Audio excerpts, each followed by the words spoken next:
खुलुमबाय स्टुडिअ दङ राकेश रामसियारि मैयानि सानाव मदि 3.0 बे बिथांखिजों बे समाव मदिया फिन हादरनि थामथि खेबनि थाखाय हादरनि गाहाय मन्त्रि महरै बिथाङा बिबान नाजावबाय मैया स्नि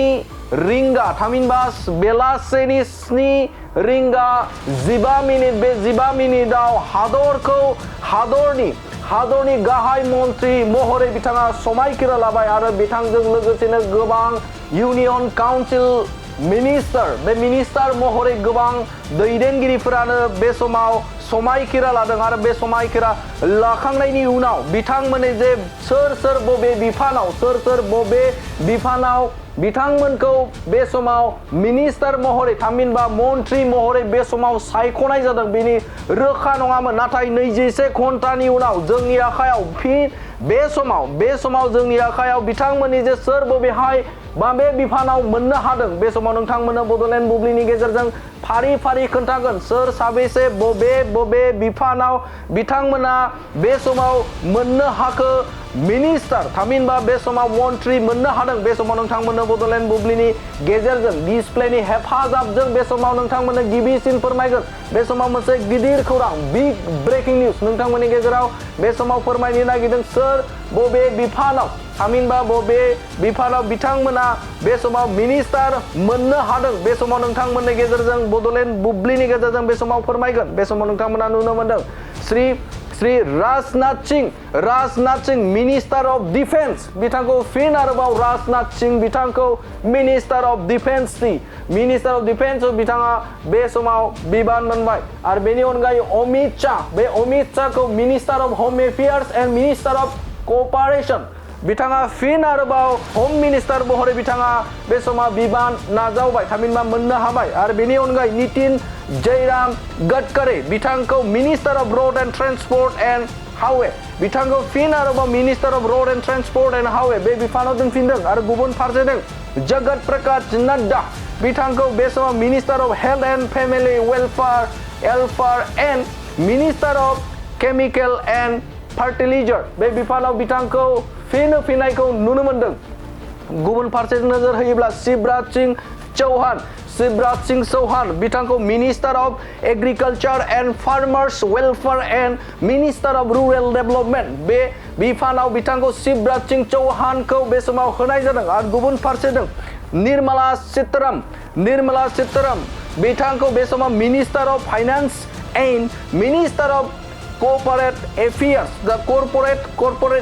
बे बिफानाव बिथांखौ होनाय जादों आरो गुबुन फारसेजों नोजोर होयोब्ला डॉक्टर सुब्रमण्यम जयशंकर बिथांखौ बे समाव मिनिस्टार अफ एक्सटर्नल एफेयार्स बे बिफानाव बिथांखौ बे समाव सोनाय जादों नोंथांमोननि गेजेराव गिबि खेबनि थाखाय बड'लेण्ड बुब्लिया सोर बबे बिफानाव मोननो हादों बिबान बे समाव नोंथांमोननि गेजेराव होदों गिबि खेबनि थाखाय मनोहर लाल बिथांखौ बे समाव minister of housing and urban affairs and minister of power बे बिफानाव बिथांखौ दोननाय जादों कुमारास्वामी बिथांखौ बे समाव minister of heavy industries and minister of steel बे बिफानाव होनाय जादों आरो गुबुन फारसेजों बे समाव नोंथांमोना फारि फोरमायदों सोर बबे मा बिफानाव मोनदों पीयूष गोयलखौ बे समाव minister of commerce and industry बे बिफानाव दोनदों आरो गुबुन फारसे धर्मेन्द्र प्रधान बिथांखौ बे समाव मिनिस्टार अफ एजुकेशन सोलोंथाइ बिफाननि मन्त्रि धर्मेन्द्र प्रधान बे समाव गुबुन फारसेजों जितेन राम मांझी बिथांखौ बे समाव minister of micro small and medium enterprise बे बिफानाव बिथांखौ होनाय जादों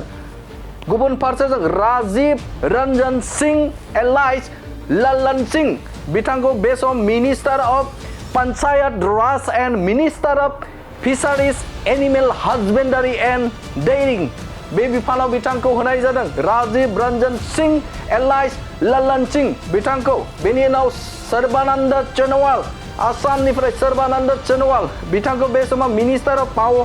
पोर्ट्स शिपिं एन्ड वाटारवेज फिन बे बिफानावनो बिथांखौ दोनफिननाय जानायखौ नुनो मोनदों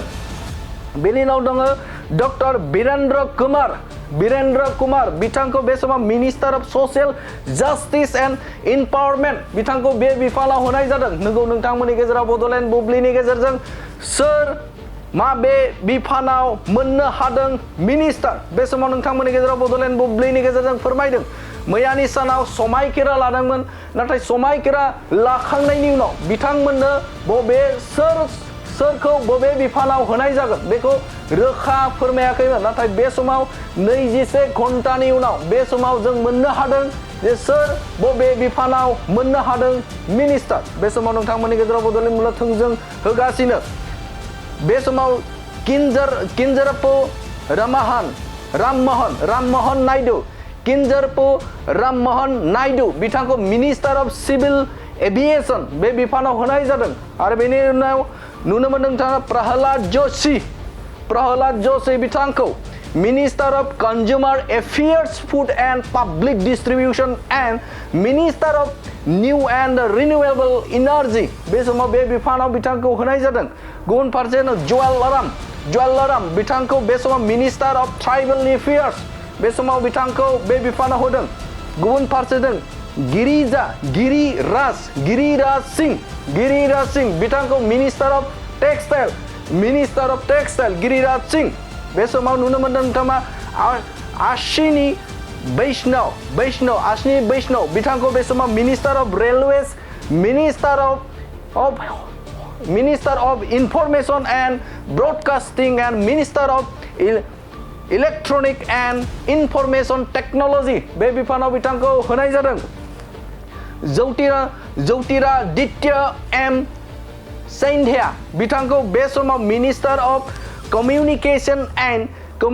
and minister of development of northern region बे बिफानाव बिथांखौ होनाय जादों नंगौ नोंथांमोननि गेजेराव बड'लेण्ड बुब्लिनि गेजेरजों सोर बबे बिफानाव गोग्लैदों माबे बिफान बे समाव मोननो हादों गावबा गावनि मासिखौ बे समाव नोंथांमोननि गेजेराव थोंजों बड'लेण्ड बुब्लिनि गेजेरजों होबाय थादों भूपेन्द्र यादव बे समाव minister of environment forest and climate change Bhupendra यादवखौ बे समाव बे बिफानाव होनाय जादों गजेंद्र सिंह शेखावत बिथांखौ बे समाव minister of culture and minister of tourism बे बिफानाव बिथांखौ होनाय जादों अन्नपूर्णा देवी बिथांखौ बे समाव minister of women and child development बे बिफानाव बिथांखौ होनाय जादों आरो गुबुन फारसेजों किरण रिजिजु बिथांखौ minister of parliamentary affairs and minister of minority affairs बे बिफानाव बिथांखौ होनाय जादों हरदीप सिंह पुरी बिथांखौ बे समाव minister of petroleum natural gas बे समाव minister of petroleum and natural gas बे बिफानाव बिथांखौ होनाय जादों गुबुन फारसेजों डॉक्टर मनसुख मंडाविया बिथांखौ minister of labour and employment and minister of youth affairs and sports बे बिफानाव बिथांखौ होनाय जादों आरो गुबुन फारसेजों नोंथांमोननि गेजेराव बड'लेण्ड बुब्लिनि गेजेरजों फोरमायबाय थादों सोर बबेहाय मा बिफानाव मोननो हादों मिनिस्टार बे समाव नोंथांमोना नुनो मोनदों G Kishan Reddy minister of coal and minister of mines बे बिफानाव बिथांखौ होनाय जादों आरो गुबुन फारसेजों चिराग पासवान बिथांखौ minister of food processing industry बिथांखौ बे बिफानाव होदों आरो गुबुन फारसेजों जोबथायाव सीआर पाटेल बिथांखौ बे समाव मिनिस्टार अफ जल शक्ति बे बिफानाव बिथांखौ होनाय जादों नंगौ नोंथांमोननो बड'लेण्ड बुब्लिनि गेजेरजों सोर बबेहाय माबे बिफानाव मोननो हादों मिनिस्टार नोंथांमोननि गेजेराव बड'लेण्ड बुब्लिनि गेजेरजों बे समाव रोखा फोरमायदों मैयानि सानाव मोदी 3.0 बिथांखि थामहिनबा बे समाव हादरनि थाखाय नरेंद्र मोदीआ थामथि खेबनि थाखाय हादरनि गाहाय मन्त्रि बिबान लादों आरो बे बिबान लानायनि उनाव बे समाव मिनिस्टारनि थामहिनबा बे समाव बिथांमोननि जे कैबिनेट थामहिनबा कैबिनेट मिनिस्टार बे मिनिस्टारफोरनि जे मुंफारि बे मुंफारिखौ फोसावदोंमोन नाथाय सोर बबेहाय सोर बबेहाय माबे बिफानखौ सोर सालायगोन बेनि रोखा नङामोन नाथाय बे समाव 24 घन्टानि उनाव रोखा फोरमायना होबाय जे सोर बबेहाय माबे बिफानाव बे समाव सामलायगोन नोंथांमोननि गेजेराव बड'लेण्ड बुब्लिनि गेजेर गिबि खेबनि थाखाय थामहिनबा सिगांग्रो नोंथांमोननि गेजेराव बे समाव सोर माबे बिफानखौ सामलायगोन नोंथांमोननि गेजेराव होबाय गोजोन्थों मोनसे गोजोनथाव खौरां नोंथाङा नोंथांनि न'खौ समायना रमायना जोंख्लाब माख्लाब खालामनो गोसो दं नामा थारैनो नोंथाङा नोंथांनि न'खौ समायना रमायना साजायनो गोसो दंब्ला नोंथांमोननि थाखाय बिजनेस बेन्स प्रडाक्ट्स कम्पानिया गोजोनथाव खौरां लानानै फैदों गोदान बोसोर रंजालि बैसागु फोरबोजों लोब्बा लाखिनानै बेन्स प्रडाक्ट्स कम्पानिया नोंथांमोननि थाखाय अफार होनाय जादों चिरां जिल्ला बेंटल गेट 27 राजा लामानि एबा सिबिथाय लामानि साखाथियाव नोंथांनि न'खौ समायना रमायना खालामनो गोसो जानाय रायजो राजाफोरनि थाखाय बिजनेस बेन्स प्रडाक्ट्सआ लानानै फैदों गोजोनथाव खौरां